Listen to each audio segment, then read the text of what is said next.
कहानी की शुरुआत 1991 में होती है। कुछ यंग लोग एक पार्टी के लिए एक जगह इकट्ठा होते हैं जो बेपेन कॉर्न सिरप फैक्ट्री के पास होती है। एक लड़की एक बेपेन म्यूजिक बॉक्स को घुमाती है। जैसे ही म्यूजिक बजना शुरू होता है, उसके अंदर से एक क्लोन अचानक बाहर निकल आता है। वो लड़की अपने एक फ्रेंड को देखती है और उसे भी बुला लेती है। वो पास के खेत में चली जाती है और वो उसका फ्रेंड एक्साइटमेंट में उसके पीछे चला जाता है। लेकिन थोड़ी ही देर में लड़के की उस पर से नजर हट जाती है। तभी उसे मिट्टी में एक बहुत ही बड़ा पैरों का निशान दिखता है, जिसे देखकर वो बहुत ही घबरा जाता है। कुछ समय बाद वो लड़का अपनी फ्रेंड को ढूंढ लेता है, लेकिन अचानक वो खून थूकने लगती है और गिरने से पहले उसे भागने के लिए कहती है। फिर वो वही मर जाती है। लड़का पैनिक में आ जाता है और जान बचाने के लिए भाग लेता है, लेकिन बदकिस्मती से वो ज्यादा दूर तक नहीं भाग पाता। इसके बाद सीन प्रेजेंट डे में कट होता है। यहाँ हम एक टीनेज लड़की क्वीन और उसके फादर ग्लेन को कार में ड्राइव करते हुए देखते हैं। वो दोनों छोटे से शहर कैटल स्प्रिंग्स में अपने नए घर पहुंचते हैं, जहां वो अपनी जिंदगी दोबारा शुरू करना चाहते हैं। ये भी पता चलता है कि उनका घर बेपेन कॉर्न सिरप फैक्ट्री के बिल्कुल पास है। अगले दिन क्वीन अपने स्कूल के पहले दिन के लिए रेडी होती है, लेकिन वो चौंक जाती है जब उसे अपने घर के सामने एक अजीब सा लड़का खड़ा दिखता है। वो अपना नाम रस्ट बताता है। वो उनका पड़ोसी है और क्वीन को स्कूल साथ चलने के लिए इनवाइट करता है। क्वीन बिना ज्यादा सोचे उसे हाँ कर देती है। रास्ते में उसे ये शहर काफी शांत और थोड़ा अजीब लगता है। बाद में क्वीन अपनी क्लास में पहुंचती है, जहां टीचर मिस्टर वन उसे बताते हैं कि वो लेट हो गई है और उसे बैठने को कहते हैं। क्लास के दौरान स्टूडेंट्स मिस्टर वन के साथ प्रैंक करते हैं और उनकी फोटो एक बॉडी बिल्डर के बॉडी पर फोटोशॉप कर देते हैं। इससे मिस्टर वन बहुत ही गुस्सा हो जाते हैं और सबको एक टेस्ट पेपर देते हैं और क्वीन को लेट होने के लिए डिटेंशन दे देते हैं। एक स्टूडेंट कोल कहता है क्वीन के साथ ये अच्छा नहीं है, तो टीचर उसे भी डिटेंशन दे देते हैं। क्लास के बाद क्वीन कोल के ग्रुप के साथ टाइम स्पेंड करती है, जिसमें जेनेट, रॉनी, टकर और मैट शामिल होते हैं। क्वीन को समझ नहीं आता कि उसने क्या गलत किया, तो वो लोग समझाते हैं मिस्टर वन एक कड़वा और गुस्से वाला बूढ़ा आदमी है जो उनसे नफरत करता है, इसीलिए वो भी उसे और ज्यादा हेट करते हैं। बातों के दौरान क्वीन को पता चलता है कि कोल के पिता शहर के मेयर है और उनकी फैमिली बेपेन कंपनीज की ओनर है। इसी वजह से शहर में एक फेस्टिवल मनाया जाता है जिसे फाउंडर्स डे कहते हैं, जहां सब लोग एक बड़े से फ्लोट के अराउंड इकट्ठा होते हैं जो फ्रेंडो नाम के एक जोकर पर बेस्ड होता है। फ्रेंडो बेपेन कंपनी का मैस्कॉट है। ग्रुप बताता है कि उन्होंने फ्रेंडो को एक सीरियल किलर कैरेक्टर बना दिया है और अक्सर उसके कॉस्ट्यूम पहनकर वीडियोस बनाते हैं। वो ये वीडियोस यूट्यूब पर अपलोड करते हैं, जहां उनके चैनल के लगभग 65,000 सब्सक्राइबर्स हो चुके हैं। इसके बाद क्वीन अपने डैड के साथ एक डिनर पर जाती है, जहां एक बूढ़ी वेट्रेस ग्लेन के साथ काफी प्यार से बात करती है, लेकिन क्वीन के साथ बहुत ही रूड बिहेव करती है। फिर दोनों लोकल शेरिफ ढूंढने से मिलते हैं, जो बताता है कि शहर की पुरानी सिरप फैक्ट्री हाल ही में जलकर खत्म हो गई है। इसी वक्त कोल का ग्रुप बाहर आ जाता है और शेरिफ क्वीन को बुलाकर कहता है कि वो उन लोगों से दूर रहे। शाम को क्वीन का ग्रुप पार्टी करता है और मजा करता है। इसी मौके पर क्वीन उनसे फैक्ट्री के बारे में पूछती है जो जलकर खत्म हो गई थी। कोल बताता है कि वो लोग चुपके से फैक्ट्री के अंदर गए थे और वहाँ अपना एक वीडियो शूट भी किया था, लेकिन वो ये भी कहते हैं कि आग उन्होंने नहीं लगाई। बाद में पता चलता है कि आग खराब वायरिंग की वजह से लगी थी। फिर भी ये कोइंसिडेंस इतना बड़ा होता है कि कोई भी उन पर भरोसा नहीं करता और लोग उन्हें इनोसेंट मानने को तैयार ही नहीं होते। थोड़ी देर मैट बाथरूम के लिए जाता है तभी अचानक कोई उस पर अटैक कर देता है और उसकी चीखें उसके दोस्तों तक पहुंच जाती है। मैट वापस आता है, उसका पेट फटा हुआ होता है और अंदर के गट्स बाहर निकले होते हैं। तभी एक फ्रेंडो के कॉस्ट्यूम पहने हुए इंसान भी दिखाई देता है। ये देखकर क्वीन चीख पड़ती है और भागने की कोशिश करती है, लेकिन अचानक सब लोग जोर जोर से हंसने लगते हैं। पता चलता है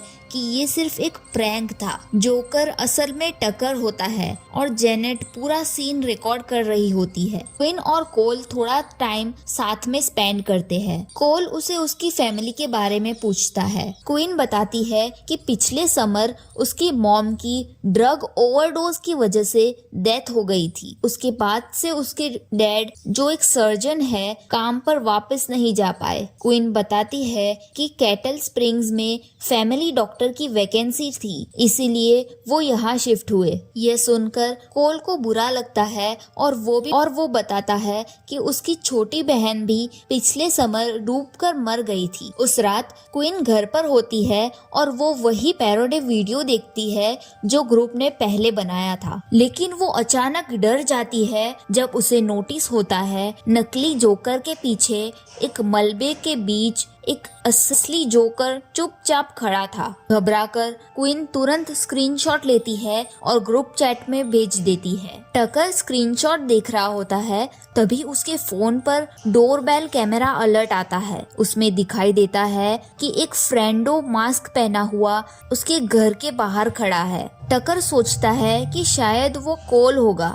वो एक नर्फ गन उठाता है और घर के अंदर चेक करता है, लेकिन उसे सिर्फ गंदे पैरों के निशान मिलते हैं। जब वो अपने रूम में वापस जाता है तो उसे अपनी क्लोजेट में एक बेपेन म्यूजिक बॉक्स मिलता है। टकर सोचता है कि ये भी कोई प्रैंक ही होगा, लेकिन फिर अचानक सीन फाउंडर्स डे फेस्टिवल पर कट होता है, जहाँ पूरा शहर इकट्ठा होता है। कोल के mayor dad Arthur welcome speech देते हैं, जिसके बाद म्यूजिक और चीयर्स के साथ परेड शुरू होती है। इसी दौरान क्वीन की मुलाकात रॉनी और जेनेट से होती है। क्वीन पूछती है कि क्या उन्होंने दूसरे जोकर के बारे में कुछ पता लगाया।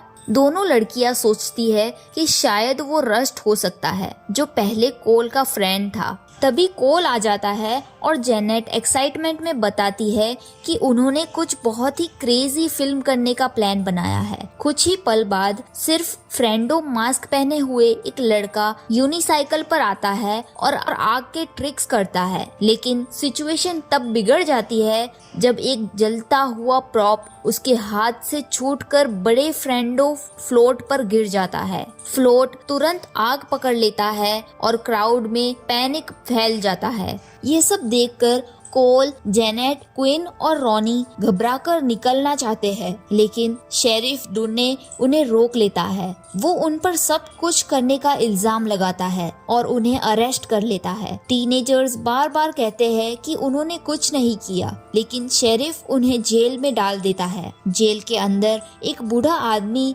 उन्हें वार्निंग देता है कि फ्रेंडो से पंगा मत लेना, वरना मर जाओगे। अगली सुबह टीनेजर्स को फाइनली जेल से छोड़ दिया जाता है और घर जाने दिया जाता है। सीन फिर मैट पर कट होता है, जो अपने घर पर वर्कआउट कर रहा होता है। अचानक उसकी नजर पास पड़े बेपेन म्यूजिक बॉक्स पर पड़ती है। वो सोचता है कि उसके दोस्त उसके साथ मजाक कर रहे हैं और बॉक्स को कचरे में फेंक देता है। जैसे ही मैट वेट्स उठाना शुरू करता है, फ्रेंडो अचानक सामने आ जाता है और मैट को बारबेल नीचे रखने नहीं देता। वो साइको बारबेल पर एक तेज हाथ आरी लगा देता है और जबरदस्ती मैट के गले के अंदर वो घुसा देता है, जिससे मैट की बहुत ही दर्दनाक मौत हो जाती है। उसी रात क्वीन को कोल का मैसेज आता है, जिसमें वो उसे पार्टी में हैंग आउट करने के लिए बुलाता है। क्वीन चुपचाप नीचे जाती है और देखती है कि उसके डैड गहरी नींद में सो रहे हैं, तो वो मौका देखकर निकल जाती है। क्वीन कोल की कार में बैठती है। कोल उसे वही बेपेन म्यूजिक बॉक्स गिफ्ट करता है। क्वीन जैसे ही उसे प्ले करती है, उनका सामना अचानक रस्ट से होता है, जो एक डियर का शिकार करके आ रहा होता है। कोल और रस्ट के बीच थोड़ी ऑकवर्ड बात होती है, फिर वो वहाँ से निकल जाते हैं। बाद में कोल और क्विन एक खलिहान पहुँचते हैं जहाँ एक बड़ी सी पार्टी चल रही होती है। वहाँ उनकी मुलाकात जेनेट और रॉनी से होती है, जो सोच रहे होते हैं कि टकर और मैट कहाँ गए। उन्हें लगता है कि दोनों बड़ा प्रैंक प्लान कर रहे होंगे, इसीलिए सबको अलर्ट रहने को कहते हैं। थोड़ी देर डांस करने के बाद एक लड़की की जोर से चीखने की आवाज आती है। वो भागकर बाहर आती है और उसकी पीठ में एक तीर घुसा होता है। लड़कियां पहले सोचती है कि ये भी कोई प्रैंक ही होगा और ध्यान से उसके पास जाती है। अचानक कोई मास्क लगा हुआ सिर जेनेट की तरफ फेंक देता है। जब वो मास्क निकालते हैं तो सब चौंक जाते हैं क्योंकि वो मैट का सिर होता है। क्वीन डर जाती है, लेकिन जेनेट अभी भी कहती है कि ये सब प्रैंक ही है। लेकिन क्वीन जब जमीन पर गिरी हुई लड़की को चेक करती है तो उसे पता चलता है कि वो सच में मर चुकी है। इससे सब परेशान हो जाते हैं। तभी फ्रेंडो कॉर्नफील्ड से बाहर निकल आता है और सब पर अटैक कर देता है। बच्चे चीखते हुए अंदर आकर खुद को लॉक कर लेते हैं और जेनेट, क्वीन और रॉनी बाहर ही रह जाते हैं। फ्रेंडो उन तीनों का पीछा करता है और उन पर लगातार तीर चलाता है। तभी रस्ट टाइम पर आ जाता है और अपनी शॉटगन से किलर को गोली मार देता है। ग्रुप पुलिस को कॉल करना चाहता है, लेकिन वहाँ नेटवर्क नहीं होता। ऊपर से फ्रेंडो सबकी कार्स के टायर्स काट चुका होता है और बैटरीज भी निकाल चुका होता है। जब वो मास्क उतार कर देखना चाहता है कि किलर कौन है, तभी कॉर्नफील्ड से और भी कई फ्रेंडो निकल आते हैं। सबके हाथ में अलग अलग हथियार होते हैं। किलर्स अटैक करने लगते हैं। रस्ट एक फ्रेंडो को गोली मारता है और उसका हाथ उड़ा देता है। साथ ही एक और फ्रेंडो क्वीन पर झपटता है, लेकिन कोल अचानक आकर एक भारी आयन से उसे मार देता है। सब लोग जान बचाने के लिए भागते हैं, जबकि पागल फ्रेंडो उनका पीछा करते हैं। इसी दौरान क्वीन के डैड को पता चलता है कि वो बिना बताए घर से निकल गई है, जिससे वो बहुत गुस्सा हो जाते हैं। दूसरी तरफ कोल का ग्रुप एक छोटे से शेड में खुद को लॉक कर लेता है। बाहर फ्रेंडोस दरवाजा पीट रहे होते हैं और पागलों की तरह हंस रहे होते हैं। एक फ्रेंडो लगभग दीवार तोड़ ही देता है, तब रस्ट अपनी बची हुई 3 गोलियों में से 2 उसे मार देता है। गुस्से में कोल रस्ट पर चिल्लाता है कि उसने बुलेट्स वेस्ट कर दी। फिर ग्रुप को एक गंदा नाला दिखाई देता है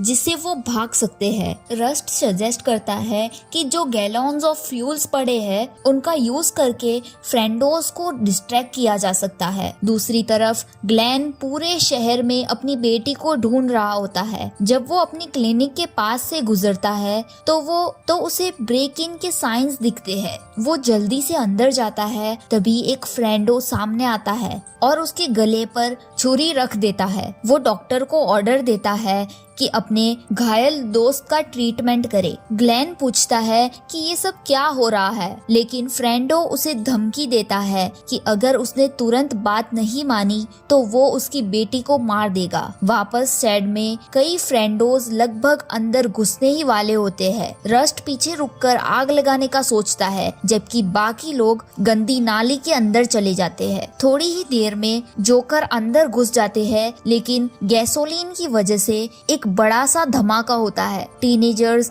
सेफली बाहर निकल जाते हैं। जब रस्ट अभी तक नहीं आता तो घबराया हुआ कोल उसे ढूंढने वापस जाता है, लेकिन लड़कियां सजेस्ट करती है टिलरसन नाम के एक कपल के घर चलते हैं जहां लैंडलाइन फोन मिलेगा। वो खेत से होते हुए मेन रोड पर पहुंचते हैं। थोड़ी देर में एक कार आती हुई दिखाई देती है जो शेरिफ ढूंढने की होती है। खून से भरे हुए टीनेजर्स और गन देखकर शेरिफ गुस्से में आ जाता है और तुरंत कोल को अरेस्ट कर लेता है। ग्रुप समझाने की कोशिश करता है कि उन पर जोकर्स ने अटैक किया था, लेकिन शेरिफ उनकी बात पर भरोसा नहीं करता। वो कोल को ले जाता है और लड़कियों की बात को इग्नोर करते हुए उन्हें वही अकेला छोड़ देता है। मजबूरी में लड़कियां फिर से खेत के थ्रू टिलरसन्स के घर जाने लगती है, लेकिन एक और फ्रेंडो सामने आ जाता है और चेन सॉ के साथ उनका पीछा करता है। लड़कियां जान बचाकर भागती है, लेकिन एक पॉइंट पर रॉनी पकड़ी जाती है और जोकर चेन सॉ सीधा उसके बॉडी के आर पार चला देता है। ये देखकर क्विन और जेनेट डर जाती है, लेकिन इसी मौके का फायदा उठाकर वहां से भाग जाती है। थोड़ी देर बाद दोनों टिलरसन्स के घर पहुंचती है, जहां लिविंग रूम में एक मरा हुआ जोकर पड़ा होता है। लड़कियों को फोन मिलता है, लेकिन उन्हें वो फोन यूज करना नहीं आता। फिर उनका दिल डूब जाता है जब वो एक बुलेटिन बोर्ड को देखते हैं, जिसमें उनकी फोटोज और पुराने न्यूज़पेपर्स क्लिपिंग्स लगे होते हैं, जो सालों से एरिया में हुए ब्रूटल टीन मर्डर्स के बारे में होते हैं। टेबल पर रखा बेपेन म्यूजिक बॉक्स देखकर उन्हें समझ आ जाता है कि ये एक ट्रैप है। डरी हुई लड़कियां नीचे भागने लगती है। इसी बीच फ्रेंडो जेनेट पर अटैक करता है और उसे पिच फॉर्क से मार देता है। फिर वो क्विन के पीछे आता है, लेकिन क्विन हिम्मत दिखाते हुए जेनेट के बॉडी से पिच फॉर्क निकाल कर फ्रेंडो के अंदर घुसा देती है। मारते वक्त जोकर और जेनेट दोनों कहते हैं कि वो क्विन से नफरत करते हैं। क्विन अपनी एक्शन से टूट जाती है, एक कार की चाबी उठाती है और घर से भाग जाती है। दूसरी तरफ ग्लेन जख्मी आदमी के बॉडी से कार्डियक डिटेक्टर्स निकाल देता है और पैनिक का नाटक करता है। वो दूसरे फ्रेंडों को मदद करने को कहता है। जैसे ही वो अपना नाइफ गिराता है, ग्लेन तुरंत उसे उठाकर फ्रेंडो के गले में घुसा देता है और उसे मार देता है। ग्लेन वॉकी टॉकी उठाता है और सुनता है कि कोई ऑर्डर दे रहा है कि लड़की को बेपेन फैक्ट्री ले आया जाए। इधर क्वीन एक कार में बैठकर भागने की कोशिश करती है, लेकिन उसे ड्राइव करना नहीं आता क्योंकि कार स्टिक शिफ्ट होती है। तभी फ्रेंडोस का ग्रुप आ जाता है और उसे उठाकर ले जाता है। कुछ टाइम बाद क्वीन होश में आती है और खुद को एक बंद कॉर्न सिरप फैक्ट्री में पाती है, जहां बहुत सारे फ्रेंडोस खड़े होते हैं। वो पूछती है कि ये लोग कौन है। तब वो एक एक करके मास्क उतारते हैं। पता चलता है वो शहर के लोग होते हैं। शेरिफ डुन्ने, डिनर ओनर, वेट्रेस और मिस्टर वर्न। सबसे बड़ा शॉक तब लगता है जब उनका लीडर सामने आता है, जो और कोई नहीं बल्कि मेयर आर्थर था। आर्थर बताता है कि ये ट्रेडिशन 28th सेंचुरी के स्टार्ट से चलती आ रही है। शहर के लोग फ्रेंडो बनकर उन टीनेजर्स को मारते हैं जो उनकी रेपुटेशन खराब कर रहे होते हैं, जैसे बार में पार्टी और ड्रिंकिंग करने वाले बच्चे। फिर आर्थर एक पर्दा हटाता है जहाँ कोल को गले से बंधा हुआ लटकते दिखाया जाता है। क्वीन पूछती है कि वो अपने ही बेटे के साथ ऐसा कैसे कर सकता है। आर्थर कहता है कि उसने कोल को त्याग दिया है। वो कोल को उसकी बहन की मौत का जिम्मेदार मानता है। तभी शेरिफ डुन्ने क्वीन को गोली मारने ही वाला होता है कि ग्लेन अपनी कार से फैक्ट्री के अंदर घुस जाता है। हंगामे के बीच एक फ्रेंडो का सर सिंडर ब्लॉक से कुचल जाता है और वेट्रेस एक पाइप से चिढ़ जाती है। ग्लेन कोल को बचाने जाता है, लेकिन शेरिफ उसे गोली मार देता है और ग्लेन जमीन पर गिर जाता है। क्वीन भागकर एक रूम में खुद को लॉक कर लेती है, जहां उसे कई फ्रेंडो कॉस्ट्यूम्स मिलते हैं। शेरिफ अंदर घुस जाता है और मैनीक्वींस के बीच उसे ढूंढने लगता है। वो अंधाधुंध फायरिंग करता है। तभी क्वीन एक कैटल प्रॉड उठाकर उसके गले में घुसा देती है और उसकी जिंदगी खत्म कर देती है। इधर कोल ग्लेन की कार के सहारे लटका होता है। वो अपने डैड से पूछता है कि क्या फैक्ट्री फायर इंश्योरेंस मनी के लिए प्लान की गई है। आर्थर घमंड से हाँ कहता है और ग्लेन की कार लेकर भाग जाता है, कोल को लटका छोड़कर। घायल ग्लेन कोल को बचाने की कोशिश करता है, लेकिन ज्यादा देर तक संभाल नहीं पाता। तभी रस्ट अचानक आता है,